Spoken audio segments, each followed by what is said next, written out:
अरे नहीं लगेंगे। आदिवासियों के जल, जंगल और जमीन की लड़ाई के लिए यहाँ आया है और सिर्फ सोशल मीडिया पर एक मैसेज के माध्यम से मध्य प्रदेश के हर गली मोहल्ले से निकलकर ये युवा शक्ति आई है। आप इनके लिए एक बार जोरदार तालियां बजाइए।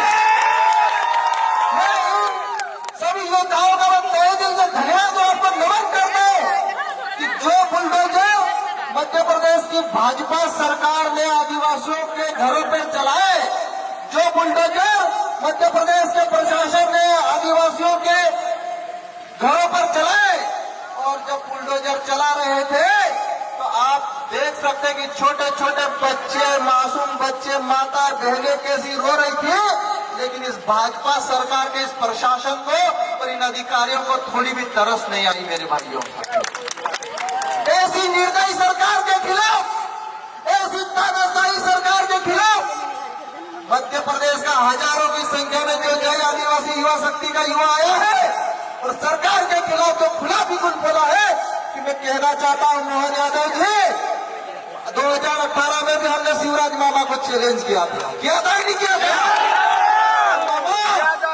आदिवासियों से पंगा मत लो। अगर आदिवासियों से पंगा लोगे तो ये सरकार बनाना भी जानते हैं और गद्दी से नीचे उतारना भी जानते हैं आदिवासी। साथियों, मैं आप सभी के समक्ष ये कहना चाहता हूं, जो बुलडोजर चलाए उन्होंने क्या हमारे आदिवासी अपराधी थे? नहीं थे।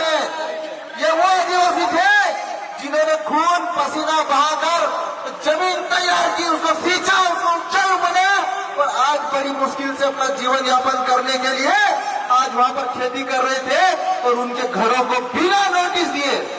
इतनी निर्दयी सरकार कोई हो सकती है क्या? नहीं हो सकती, लेकिन भाजपा की सरकार है। बिना किसी नोटिस के अभी हम उस गांव से आ रहे हैं, उन महिलाओं से, उन बच्चों से, उन पीड़ितों से बात करी। उनका कहना था कि वो 40 साल से उस गांव में रह रहे हैं। कितने सालों से? 40 सालों से रह रहे थे, 3 पीढ़ी से रह रहे थे और सरकार और प्रशासन कह रहा है कि ये 2015 के बाद इन्होंने घर बनाया, 2015 के बाद आए।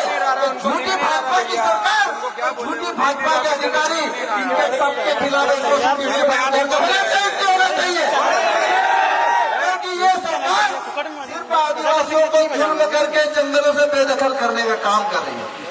वन अधिकार कानून के तहत जब अधिकार दिया गया कि दिसंबर 2005 से पहले जो भी जंगलों में निवास करता आया है, जो भी 3 पीढ़ी से इन जंगलों में रहते आया है, उनको सरकार को पट्टे देना है, उनका मूल अधिकार है, संवैधानिक अधिकार है। लेकिन आदिवासियों को ये सरकार ने पट्टे नहीं दिए। सुप्रीम कोर्ट ने कहा 2023 में कि जिनके पट्टे निरस्त कर दिए गए उनके पट्टे नए सिरे से रिव्यू किया जाए, क्योंकि वन मित्र पोर्टल ऐप पर साथियों भीगेंगे हम आदिवासी भाइयों के लिए, हम लड़ेंगे आदिवासी भाइयों के लिए। और मैं आपको ऐसे कहना चाहता हूँ कि जब सुप्रीम कोर्ट ने भी आदेश दिया था कि जो पट्टे सरकार किसी कारणवश आदिवासियों के निरस्त होंगे, उन पट्टों को दोबारा रिव्यू करे और मध्य प्रदेश के जो 6 लाख पट्टे आदिवासियों के जो पट्टे निरस्त किए, वो पट्टे दोबारा रिव्यू करके दिया जाए। लेकिन भाजपा की सरकार उन पट्टों को देने के बजाय आदिवासियों के घरों पर बुलडोजर चला रही है। कौन सा न्याय है? आप लोग बताओ मुझे, ये कौन सा न्याय है? दूसरी एक और बात आता हूँ, यहाँ के कुछ चौकले नेता जो पिछले दरवाजे से चंदा लेते हैं, दोनों पार्टियों से चंदा लेते हैं, आदिवासियों से किस बात से समझौता करते? तो एक घर में 4-4 पत्रे दे दिए तो बोले आंदोलन खत्म हो गया। 4 पत्रे आदिवासियों की कीमत है क्या? 6 पकड़ा दिया, आंदोलन खत्म हो गया। आप बताओ, ऐसे दलालों के खिलाफ समाज को खड़ा होना चाहिए, नहीं होना चाहिए? ये बारे में मैसेज फैला गया कि हीरा लावा तो राजनीति करता है, हीरा लावा ढेमका करता है। मैं आप लोगों को बता देता हूँ, मुझे खातेगांव में कभी जीवन में चुनाव नहीं लड़ना है, मुझे कोई राजनीतिक पार्टी नहीं बनाना है। मैं समाज का बेटा हूँ और समाज की लड़ाई लड़ने आप लोगों के बीच आया हूँ। हम सरकार से मांग करते हैं कि हर पीड़ित परिवार को कम से कम 50 लाख रुपए की राशि सरकार हर्जाने के तौर पे दे, क्योंकि सरकार ने गलती करी है, बिना नोटिस के बरसात के मौसम में हमारे आदिवासी भाइयों को घर तोड़े। 50 लाख मिलना चाहिए कि मिलना चाहिए?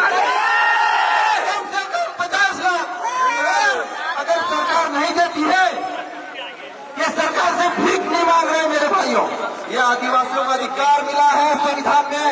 आज बताओ, किसी बड़े उद्योगपति का घर गिरा है सरकार ने मध्य प्रदेश में?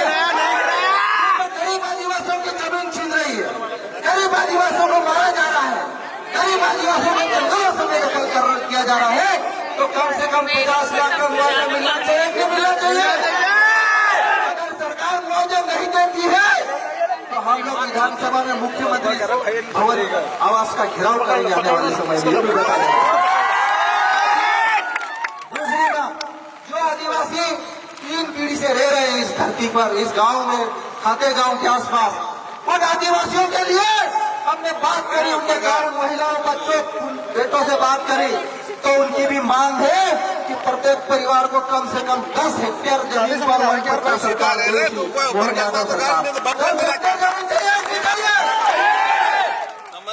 सरकार नहीं देती है तो हम मुख्यमंत्री आवास का घेराव करेंगे पूरे मध्य प्रदेश।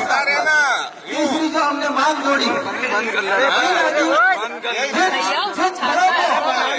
मध्य प्रदेश प्रशासन के, मध्य प्रदेश सरकार के जिन अधिकारियों ने बेहरमी के साथ बुलडोजर चलाए, सबसे पहले तो जिले के एसपी, जिले का कलेक्टर और वन विभाग का डीएफओ, इनके ऊपर भी एट्रोसिटी में एक्ट में एफआईआर होना चाहिए कि नहीं होना चाहिए? तो साथियों, जब संविधान ने एसपी, कलेक्टर, डीएफओ को आदिवासियों की सुरक्षा और संरक्षण करने का अधिकार दिया, तो आदिवासियों के घरों को बुलडोजर कैसे चला सकते हैं? चला सकते क्या? बड़े उद्योगपतियों के घरों में बुलडोजर चलाया? इन्होंने सिर्फ हमारे गरीब आदिवासियों के घरों में बुलडोजर चलाया। और मैं मुख्यमंत्री से मांग करता हूं, उनको तत्काल सस्पेंड करो, एसपी, कलेक्टर और डीएफओ को, जिनको इधर उधर ट्रांसफर होने का।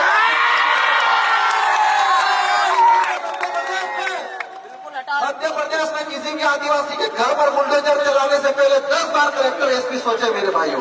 बिना कानून, बिना न्याय, बिना संवैधानिक प्रक्रिया के किसी की हिम्मत नहीं होनी चाहिए मध्य प्रदेश में कि भारतीय जनता पार्टी के शासन में तो एसपी, कलेक्टर की इतनी हिम्मत नहीं होनी चाहिए कि आदिवासी के घर पे बुलडोजर चला सके मेरे भाइयों। ये प्रदेश आदिवासियों का है, देश आदिवासियों का है, और ये आदिवासी इस देश के मालिक है। साथियों, मेरी जो ये मांगे हैं, आप लोग इन मांगों से सहमत हो कि नहीं हो? आज मध्य प्रदेश जो फॉरेस्ट विभाग, वन विभाग है, इस वन विभाग को 2 बड़े अधिकारी चला रहे हैं। एक है बीसीसीएफ मनोज श्रीवास्तव, मनोज अग्रवाल, और दूसरा असीम श्रीवास्तव। ये 2 अधिकारी वो है जिनको न तो कानून का ज्ञान, न संविधान का ज्ञान, पता नहीं कौन सी डिग्री देकर इतने बड़े पद पर बैठ गए और ऐसे ऐसे आदेश जारी कर दिए। इनका आदेश है कि कोई अतिक्रमणकारी अगर 2023 में खेती कर रहा तो 2023 के तहत मुकदमा दर्ज करो, 2024 में खेती कर रहा 2024 के तहत मुकदमा दर्ज करो, 25 में कर रहा तो 25 के तहत, मतलब हर साल एक नया मुकदमा आपके ऊपर कायम होगा ताकि जिंदगी में कभी जेल से बाहर नहीं आ पाओगे। ये ऐसे ऐसे अधिकारियों को मध्य प्रदेश सरकार ने, जो आदिवासियों के प्रति नफरत करते हैं, आदिवासियों के प्रति घृणा भरी सोच रखते हैं, उनको जंगलों से बेदखल करने की सोच रखते हैं, ऐसे अधिकारियों को मध्य प्रदेश सरकार से मैं मांग करता हूं, मोहन यादव जी से, कि आप इनको तुरंत इन पदों से हटाओ और ऐसे लोगों को आप अधिकारी 2 आदिवासी इलाकों में भेजो जो आदिवासी संस्कृति का ज्ञान रखते हो, जो आदिवासियों के संवैधानिक अधिकार 5वीं अनुसूची 6वीं अनुसूची का ज्ञान रखते हो, जो आदिवासियों के प्रति प्रेम और सम्मान रखते हो, ऐसे अधिकारियों को आप पोस्ट दो मध्य प्रदेश में। ये कोई तानाशाही नहीं है, ये कोई अंग्रेजों का शासन नहीं है, ये इस लोकतंत्र का शासन है और ये संविधान के अनुसार बाबा साहब अम्बेडकर की संवैधानिक व्यवस्था के तहत ये शासन चल रहा है। साथियों, आप लोगों से मैं कहना चाहता हूँ, ये लड़ाई की अभी शुरुआत है। अगर सरकार आपके घर तोड़ दिए बिना आदेश के, बिना नोटिस के, आपको अगर एफआईआर करके आपको डराती धमकाती है, तो मैं आपको वादा करता हूं पूरा देश संगठन आपके साथ खड़ा है। एक और महत्वपूर्ण बात आप लोगों को मैं बताना चाहता हूं, मैं किसी पार्टी का पक्ष नहीं रख रहा हूं, लेकिन फिर भी एक बात आपके दिलो दिमाग में डाल रहा हूं। 2-3 दिन पहले 27 तारीख को एक और पंचायत हुई, कुछ दलाल आए थे कि कांग्रेस पार्टी ने ये किया, कांग्रेस पार्टी ने वो क्या, मैं उन दलालों को कहना चाहता हूँ, आयरन लेडी इंदिरा गांधी थी जिसने इस देश के आदिवासियों को तो आज वो जंगल, उनके कारण जंगल बचे, जमीनें तैयार हुई खेती के लिए, कितनी मेहनत करी होगी उन आदिवासियों ने। वो इंदिरा गांधी थी मेरे भाइयों, लेकिन ये कुछ दलाल दोनों पार्टी के चंदा लेते हैं, चुनाव में उम्मीदवार उतारने के नाम पर बीजेपी से भी चंदा ले रहे और कांग्रेस से भी चंदा ले रहे। ऐसे दलालों को सार्वजनिक मांडवों में हम पोल खोल चुके हैं, किस पार्टी से कितना चंदा लिया इन दलालों ने वो सब पता, और खुद को कहते हैं कि हम असली है, हम अरे तुमने मांग करी क्या 50 लाख की सरकार से? नहीं करी, क्योंकि 50 लाख की नहीं, इनकी तो छोटे छोटे चक्करों में इन्होंने समझौता किया। इन्होंने चक्कर वो भी पतले, वो जो पतले घर पे डालना पतले कितने, एक परिवार को 4 पतले।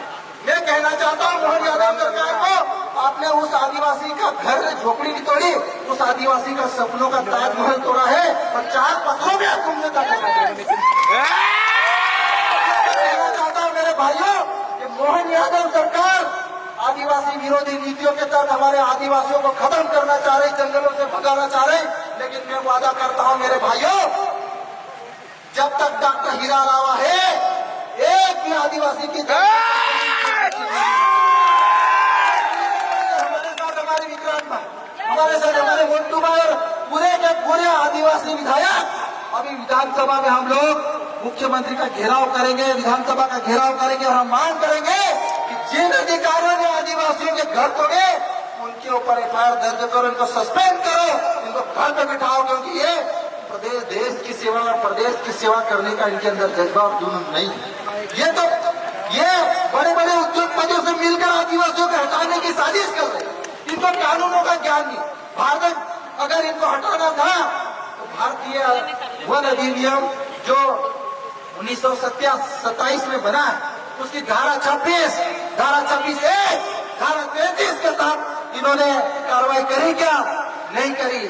धारा 80A के तहत उन आदिवासियों को नोटिस दिया क्या? इन्होंने नहीं किया। ये दादागिरी से इन्होंने आदिवासियों के घर तोड़े, तो इनके ऊपर एफआईआर तो होना चाहिए, होने चाहिए। हमको आप लोगों से कुछ नहीं चाहिए। जहां भी आदिवासियों के साथ गलत होगा, आदिवासियों को उजाड़ा जाएगा, आदिवासियों को मारा जाएगा, डॉक्टर हीरा लावा आपके साथ खड़ा रहेगा, ये मेरा वादा है। आज मध्य प्रदेश में गुना जिले में हमारे युवा साथी जय के सत्या को उसके पिताजी को मार दिया। ये तानाशाही, ये मध्य प्रदेश की सरकार में ये गुंडागर्दी, ये जो राज चल रहा है बीजेपी का गुंडागर्दी वाली राज, कि दिन में आदमी को मारो, आदिवासी बहनों के ऊपर बर्बरता पूर्वक बलात्कार करो, उनके माथे पर मुतो, ये भारतीय जनता पार्टी के शासन में हो रहा। इसी खातेगांव के आसपास जो नियमावर क्षेत्र था, पिछले सालों में आदिवासी बेटी के साथ बलात्कार करके 10-10 फीट गहरे गड्ढे में गाड़ा, और जैश ने आंदोलन किया, तो आज उस पर सीबीआई जांच हो रही है। और मध्य प्रदेश सरकार से मैं ये भी मांग करता हूँ कि वो सीबीआई जांच की रिव्यू होनी चाहिए। हमारे कई आदिवासी भाइयों ने कहा। साथियों, एक और महत्वपूर्ण बात आप लोगों को मैं नॉलेज में लाना चाहता हूँ कि जो खिवनी अभ्यारण्य है, ये 150 किलोमीटर, 134 वर्ग किलोमीटर में फैला हुआ। इसमें सबसे ज्यादा सीहोर इच्छावर वाला एरिया, जिसमें 1394 हेक्टेयर जमीन ली जा रही है। आष्टा क्षेत्र से 1200-1100 हेक्टेयर जमीन, और बाकी जमीन ये आपके खातेगांव कन्नौज। इनको जंगली जानवर पालना है, इनको भालू पालना है, इनको सूर्या पालना है, इनको गिद्ध पालना है, इनको पक्षी पालना है, लेकिन आदिवासी नहीं पालना है, क्योंकि ये मालिक है यहाँ के। इन मालिकों,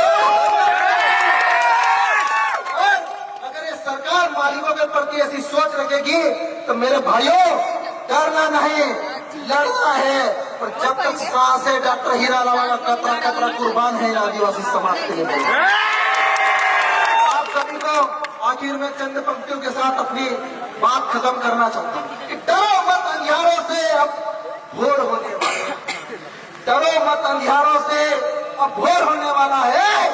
सुना है अब गांव गांव में आदिवासी राज आने वाला है। आखिर में नारे लगाता हूँ कि लड़ेंगे, लड़ेंगे, तीर एक कमान।